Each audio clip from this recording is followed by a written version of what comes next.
Welcome back to StrataGames, everyone. I'm Matthew, and we've got a great social deduction game for you today. This is Coup.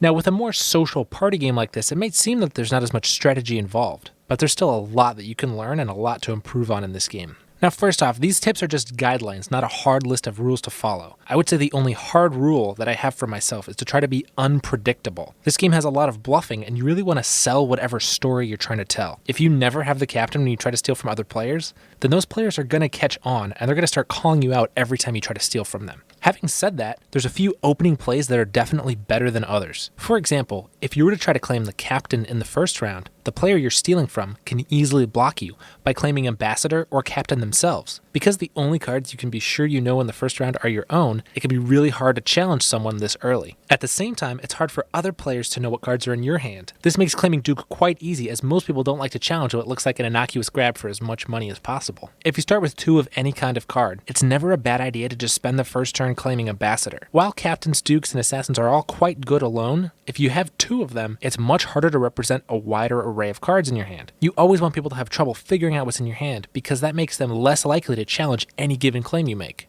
Okay, in this scenario, if you have 2 cards still and someone uses the assassin on you, should you challenge them? Losing a card is bad, but if you're wrong and they did have the assassin, you're going to lose both of your cards. One from an incorrect challenge, and then one from the assassin. In a situation like this, where you can't really be sure if they have the assassin or not, it's usually a bad idea to challenge. But you don't have to take this lying down. You can also claim to have a Contessa to block them. Again, if the challenge goes bad on this, you'll still lose both cards, but this puts the ball back in their court to figure out if you're lying or not. And of course, all of this is dependent on how many Contessas and assassins we've seen face up from other players. If this were to happen to me early game, I'd probably just accept it and lose the card. Especially in bigger games.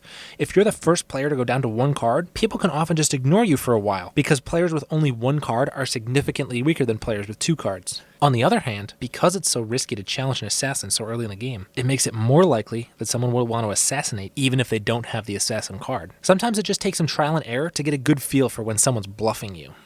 As the game goes longer, you're going to want to make sure that you won't end up against a player with more cards than you. If it's 1 card against 2, the 1 will never end up on top. This is why it's often better to reduce as many players to 1 card as you can before eliminating too many players. There are also times that the game can come to a bit of a standstill, with everyone taking as much money as possible each turn. This will often happen if it's unclear if any player has an advantage. If this does happen, often the first player to break the standstill will end up on the losing end of the players exchanging assassinations and coup attempts. Something you can do to help not be that first player is to start taking income instead of taking 4 and 8 or duke taxes. Because you're required to coup someone once you reach 10 coins, if you try to hover just below that at 8 or 9 coins, this will help keep your options more open. Everything I've said can depend heavily on your playgroup. Some people just like challenging everything that they think is the slightest bit suspicious. You've just leveled up. Thanks for watching Simple Strategy. Let us know what games you'd like to see in the future, and tune in next week for Settlers of Catan.